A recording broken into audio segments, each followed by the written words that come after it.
Good morning, students. Already we have seen power dissipation in VLSI circuits. How to reduce power in VLSI technique. The one of the method is a flow graph transformation. So the flow graph transformation is nothing but we focus on a system level technique for the design of special purpose architecture DSP systems. In DSP, we have finite impulse response, infinite impulse response. In that, there is a multiplication addition. Okay, how the multiplication can be replaced by the repeated additions, shift and add method. So that can be represented by the use of flow graph transformation is one of the way to reduce the power in VLSI circuits. Such systems are characterized by computation intensive data path operations, addition, subtraction, all these things with simple control structures. The system architecture can be represented by a control data flow graph. The graph consists of control nodes and data nodes connected by directed edges. Control nodes change the flow of data that pass through it. Data nodes provide computation operators for the input data streams such as addition, multiplication, shift, etc. The graph edges represent the data streams of the systems. So the flow graph transformation control data graph expresses the conceptual computation algorithm of the system. It provides basic information such as the number of control and data operators, their ordering dependencies, and the inherent parallelism that may exist. The path from system input to output is a good estimate the delay of the system. The number of operator nodes is an estimate of the computation needs and the complexity of the system.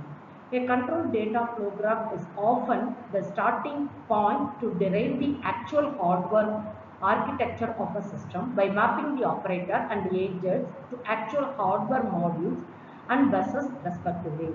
A controller schedules the operators to perform the desired computation in the proper order. You look at the example, the flow graph transformation. It's a simple mapping from the control data flow graph to the hardware architecture. So this is the IIR structure for a DSP system. The input is AN, output is yn. Okay, here this is the multiplier. One other input is bn. An and bn are the coefficients. Then delay, this is an minus 1 represents for one delay. This is multiplied by the multiplication constant 3. This multiplier, this is goes to the addition. So you will get the final output. So the final output can be represented here. Yn is equal an bn plus 3an minus 1. So these two are multiplier added. Now this is multiplied and added it here. So this is the flow graph transformation for the given first order expression. The same thing can be represented in a hardware architecture. Okay, so the input is same an. Okay, where we have to store the an data, the register. So the register is inflow, the time is t0, that is clock pulse. Then this you have the output of this one. If you give a 1 delay, it is an minus 1. 1 d register is nothing but 1 delay, an minus 1. Now this direct line, okay, because we need a direct and the 1 delay. This direct line can be represented is here. Okay, now this delay is represented here. The multiplexer is if T0 or T1. If delay means you will get this one, direct line means you will get this one. So the multiplexer is going to be select depending upon the clock pulse whether this or this one. Then you have this multiplier. So this multiplier can be represented here. This multiplier is represented here.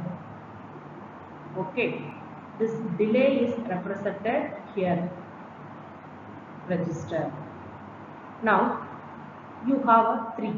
Okay, one of the input is an minus 1, that is the bn and 3, both inputs are the multiplier. Okay, so here bn and 3, this is going to be marks, this is going to be selected either bn and 3. So how, whenever the an will be selected, here bn will be selected, both will be multiplier, it will give the output. Whenever an minus 1, the 3 will be selected, both will be entered into the multiplier. So that is the concept here. Once the multiplication is obtained, this will go to the register. This is T0, T1. Then both will be added here. Okay. Now this will be stored to the register. It will give the AN. So this register output is 3AN minus 1, this one. Okay.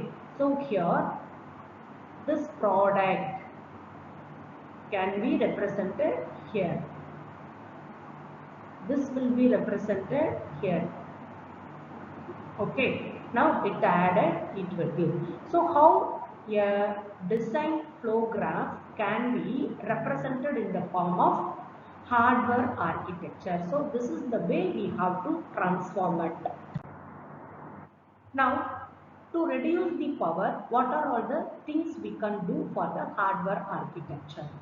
First one is operator reduction. The transformations preserve the functionality of the graph so that the resulting graph is computationally equivalent to the original one.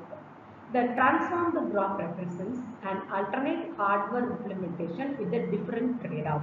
If the system operating voltage is variable, the transformed graph may offer a low voltage implementation by reducing the worst delay path. So this is operator reduction transformation. You look at this one. Okay, this diagram has a constant is multiplied with the input x. So this is multiplication symbol, the output is 21x. This is called the constant multiplication. The same thing can be replaced by shift and addition method. So the shift and addition method means the same thing, the 21 can be split and write 64, 1. Okay, so this is as it is, 2 times left shift, 4 times left shift. All the data are added, you will get the 21x. This will see with one example. So this slide shows that how the constant multiplication can be replaced with the shift and addition. You look at it, how the operation is obtained with a simple example. So this will reduce the power.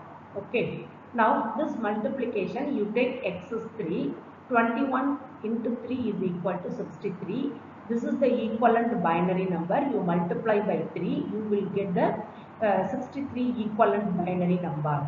Okay, now you look at it, x is equal to 3, you write it. Left shift by 2 times you will get like this. Left shift by the same 3, 4 times you will get. Now you add it, the final result is this one. So generally shift and add method will give less power than the direct multiplication. The next operator reduction is that you take y is equal to AB plus AC. AB multiply AC is a multiply, it is adder. Already we have seen this can be replaced by shift and add.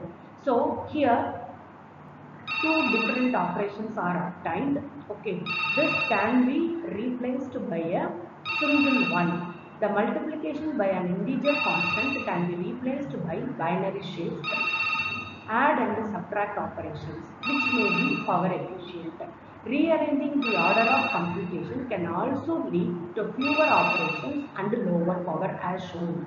So you take the common A, B, C. So you add BC, and this operation can be, multiplication can be done shift and add method. So this is called using the associative transformations, the operation reductions can be obtained. The next operator reduction is, this is same direct and transformed programs of coordinate rotation operation is shown below. X1 sin theta multiplication, Y1 cos theta multiplication, you add it.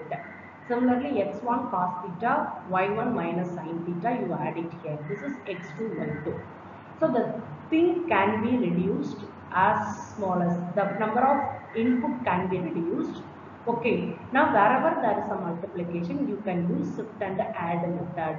So if it is a minus, that can be done by the 2's complement addition. So this is the way we are going to replace the operator. We use operator reduction instead of multiplication by the shift and add method. The power can be reduced.